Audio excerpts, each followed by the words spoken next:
Chapter 11. A man called Ove and a lanky one who can't open a window without falling off a ladder.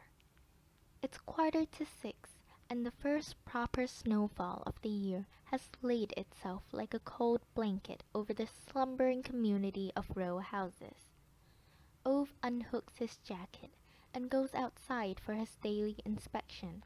With equal surprise and dissatisfaction, he sees the cat sitting in the snow outside his door.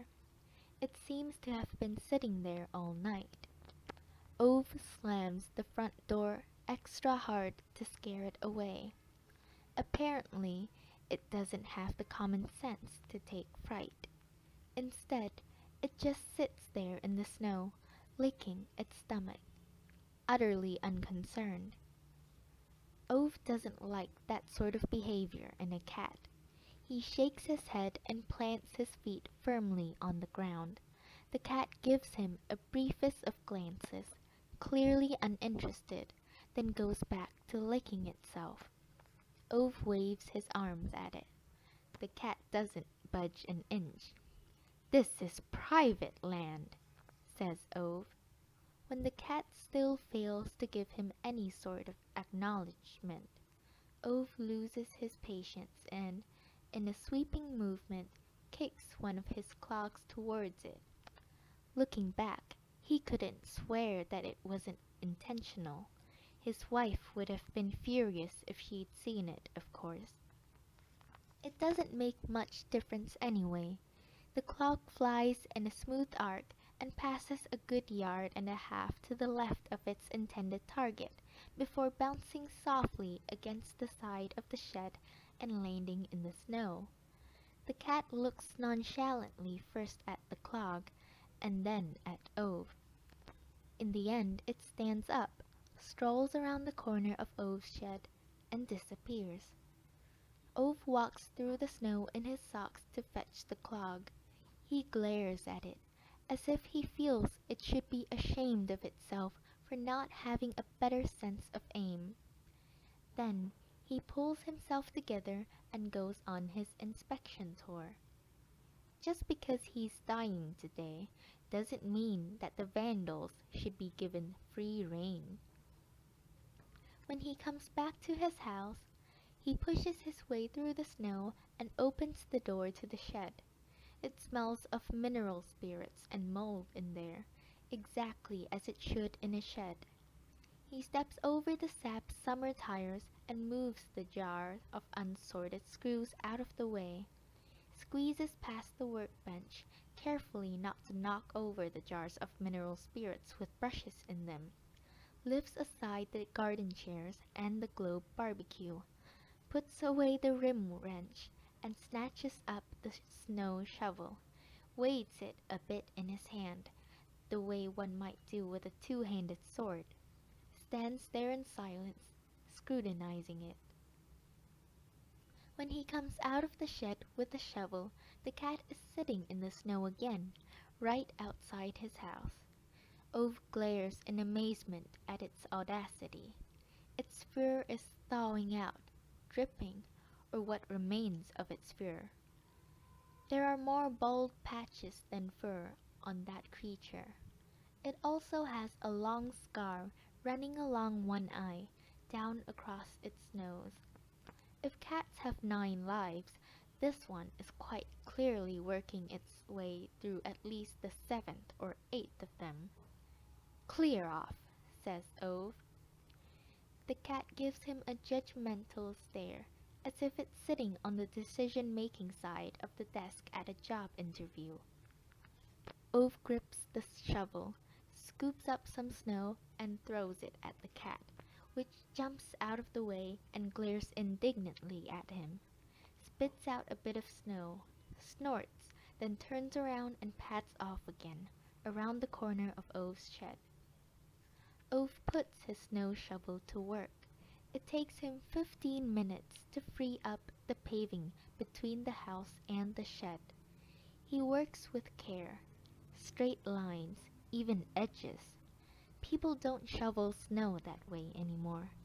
Nowadays, they just clear away, They use snow blowers and all sort of things. Any old method will do, scattering snow all over the place. As if that was the only thing that mattered in life, pushing one's way forward. When he's done, he leans for a moment against the shovel in a snowdrift on the little pathway, balances his body weight on it, and watches the sun rising over the sleeping houses. He's been awake for most of the night, thinking of ways to die. He has even drawn some diagrams and charts to clarify the various methods. After carefully weighing up the pros and cons, he's accepted that what he's doing today has to be the best of bad alternatives. Admittedly, he doesn't like the fact that the sap will be left in neutral and use up a lot of expensive gas for no good reason afterwards, but it's simply a factor that he'll have to accept in order to get it done. He puts the snow shovel back in the shed and goes into the house, puts on his good navy suit again. It will get stained and foul-smelling by the end of all this, but Ove has decided that his wife just has to go along with it, at least when he gets there. He has his breakfast and listens to the radio, washes up and wipes down the counter, then goes around the house checking the radiators, turns off all lights, checks that the coffee percolator is unplugged, puts on the blue jacket over his suit, then the clogs, and goes back into the shed. He returns with a long rolled-up plastic tube, locks the shed and the front door, tugs 3 times at each door handle, then goes down the little pathway between the houses. The white Skoda comes from the left and takes him by such surprise that he almost collapses in a snowdrift by the shed. Ove runs down the pathway in pursuit, shaking his fist. "Can't you read, you bloody idiot?" he roars. The driver, a slim man with a cigarette in his hand, seems to have heard him. When the Skoda turns off by the bike shed, their eyes meet through the side window. The man looks directly at Ove and rolls down his window, lifts his eyebrows, disinterested. "Motor vehicles prohibited," Ove repeats, pointing at the sign where the very same message is written. He walks towards the Skoda with clenched fist.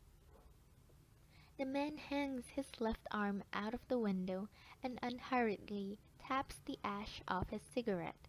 His blue eyes are completely unmoved. He looks at Ove as one looks at an animal behind a fence, devoid of aggression, totally indifferent, as if Ove were something the man might wipe off with a damp cloth. "Read the says Ove harshly as he gets closer, but the man has already rolled up his window. Ove yells at the Skoda, but the man ignores him. He doesn't even pull away with the wheel spin and screaming tires. He simply rolls off towards the garages and then onward to the main road, as if Ove's gesticulation was of no more consequence than a broken street light. Ove stands rooted to the spot, so worked up that his fists are trembling. When the Skoda has disappeared, he turns around and walks back between the houses, so hurried that he almost stumbles over his own legs. Outside Rune and Anita's house, where the white Skoda has quite clearly been parked, are 2 cigarette butts on the ground. Ove picks them up as if they were clues in a high-level criminal case. "Hello, Ove," he hears Anita say, cautiously behind him. Ove turns towards her. She is standing on the step, wrapped in a grey cardigan. It looks as if it's trying to grab hold of her body, like 2 hands clutching a wet bar of soap. Yeah, hello," answers Ove. "He was from the council," she says, with a nod in the direction in which the Skoda drove off. "Vehicles are prohibited in this area," says Ove. She nods cautiously again. He said he has special permission from the council to drive to the house. He doesn't have any bloody, Ove begins, then stops himself and clamps his jaws around the words. Anita's lips are trembling. They want to take Rune away from me, she says. Ove nods without answering. He is still holding the plastic tube in his hand. He pushes his other clenched fist into his pocket. For a moment he thinks about saying something, but then he looks down, turns around, and leaves. He's already gone several yards when he realizes that he has the cigarette butts in his pocket, but by then it's too late to do anything about it. Blonde Weed is standing in the street. Mud starts barking hysterically as soon as it catches sight of Ove. The door to the house behind them is open, and Ove assumes they are standing there waiting for that thing known as Anders. Mutt has something like fur in its mouth. Its owner grins with satisfaction. Ove stares at her as he goes past. She doesn't avert her eyes. Her grin gets even broader, as if she's grinning at Ove's expense. When he passes between his house and that of the lanky one and the pregnant woman, he sees the lanky one standing in the doorway. "Hi there, Ove!" he calls out inanely. Ove sees his ladder leaning up against the lanky one's house. The lanky one waves cheerfully. Apparently he's got up early today, or at least early by the standard of IT consultants. Ove can see that he's holding a blunt silver dinner knife in one hand, and he realizes he's most likely intending to use it to lever the jammed upstairs window.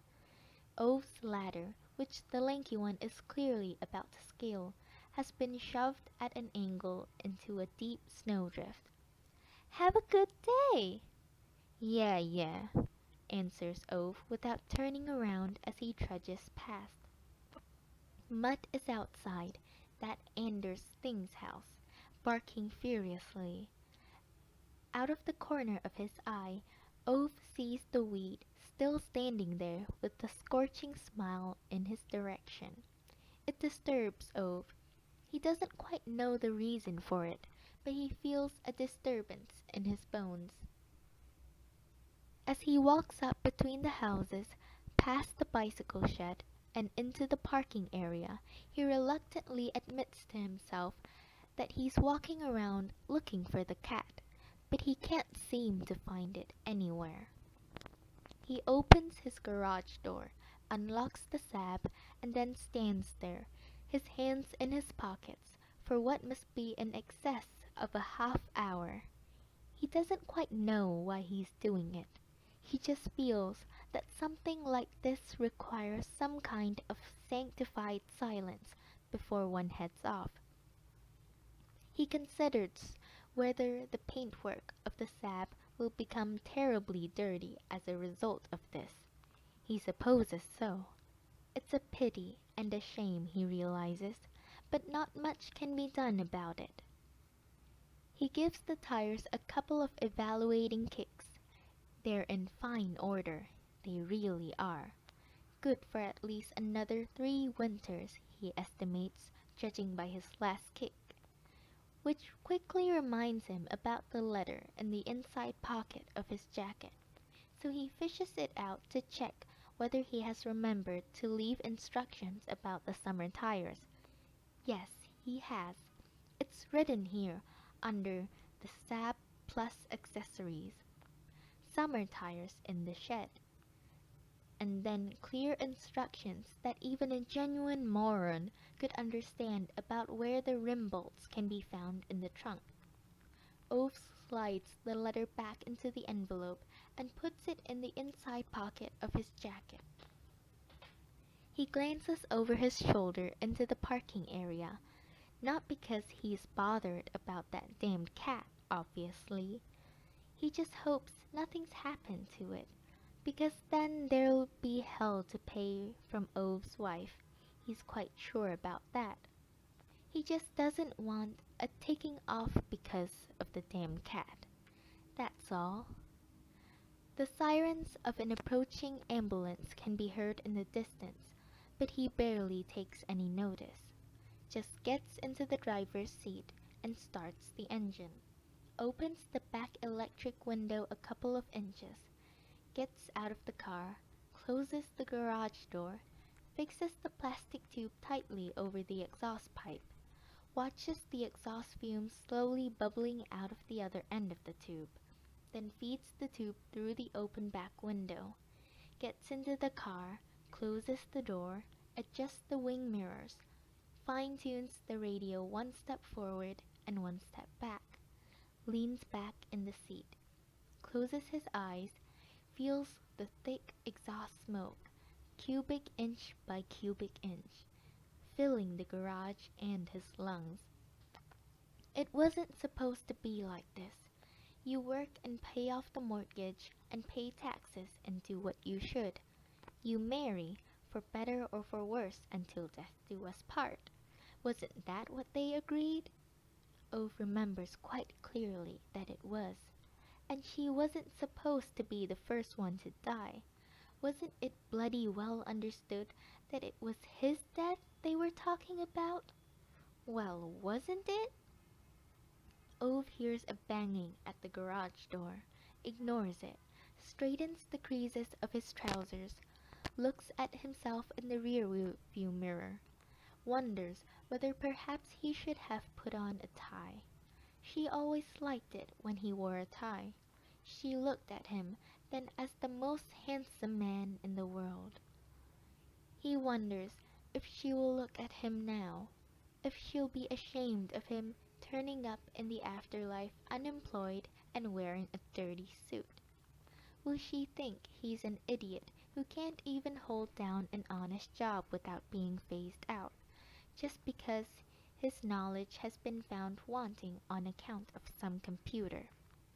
Will she still look at him the way she used to, like a man who can be relied on, a man who can take responsibility for things and fix a water heater if necessary? Will she like him as much now that he's just an old person with no purpose in the world?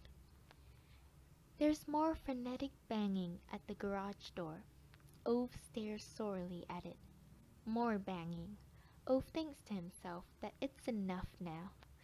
That will do, he roars, and opens the door of the sap so abruptly that the plastic tube is dislodged from between the window and the molding, and falls onto the concrete floor. Clouds of exhaust fumes pour out in all directions. The pregnant foreign women should probably have learned by now not to stand so close to doors when Ove is on the other side, but this time she can't avoid getting the garage door right in her face when Ove throws it open violently. Ove sees her and freezes. She's holding her nose, looking at him with that distinct expression of someone who just had a garage door slammed into her nose. The exhaust fumes come pouring out of the garage in a dense cloud, covering half of the parking area in a thick, noxious mist. You have to you have to watch out when the door's being opened, Ove manages to say. What are you doing? The pregnant one manages to bite back at him, while watching the sap with its engine idling and the exhaust spewing out of the mouth of the plastic tube on the floor. Me? Nothing, says Ove indignantly, looking as if he'd prefer to shut the garage door again. Thick red drops are forming in her nostrils. She covers her face with one hand and waves at him with the other. I need a lift to the hospital, she says, tilting her head back. Ove looks skeptical. What the hell? Pull yourself together. It's just a nosebleed. She swears in something Ove assumes is Farsi and clamps the bridge of her nose hard between her thumb and index finger. Then she shakes her head impatiently, dripping blood all over her jacket. Not because of the nosebleed. Ove's a bit puzzled by that, puts his hand in his pockets. No, no, well then, she groans. Patrick fell off the ladder. She leans her head back so that Ove stands there talking to the underside of her chin. Who's Patrick? Ove asks the chin. My husband, the chin answers. The lanky one? Asks Ove. That's him, yeah, says the chin. And he fell off the ladder? Ove clarifies. Yes, when he was opening the window. Right, what a bloody surprise. You could see that one coming from a mile away. The chin disappears and the large brown eyes reappear. They don't look entirely pleased. Are we going to have a debate about this or what? Ove scratches his head, slightly bothered. No, no. But can't you drive yourself in that little Japanese sewing machine you arrived in the other day? He tries to protest. I don't have a driver's license, she replies, mopping blood from her lip. What do you mean you don't have a driver's license? Asks Ove, as if her words are utterly inexplicable to him. Again she sighs impatiently. Look, I don't have a driver's license, and that's all. What's the problem? How old are you? Ove asks, almost fascinated now. 30, she says impatiently. 30? And no driver's license? Is there something wrong with you? She groans, holding one hand over her nose and snapping her fingers with irritation in front of Ove's face. Focus a bit, Ove. The hospital. You have to drive us to the hospital. Ove looks almost offended. What do you mean, us? You'll have to call an ambulance if the person you're married to can't open a window without falling off a ladder. I already did. They've taken him to the hospital, but there was no space for me in the ambulance, and now because of the snow every taxi in town is occupied, and the buses are getting bogged down everywhere. Scattered streams of blood are running down one of her cheeks.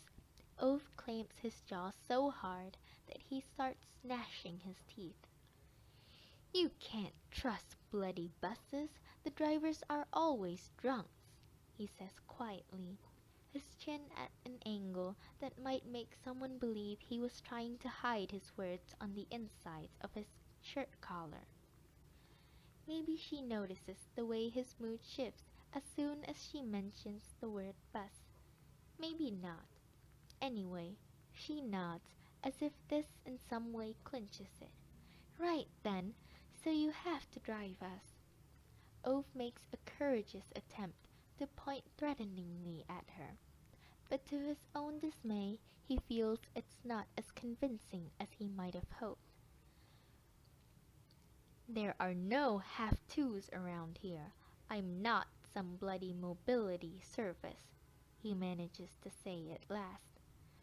But she just squeezes her index finger and thumb even harder around the bridge of her nose, and nods as if she has not in any way listened to what he just said.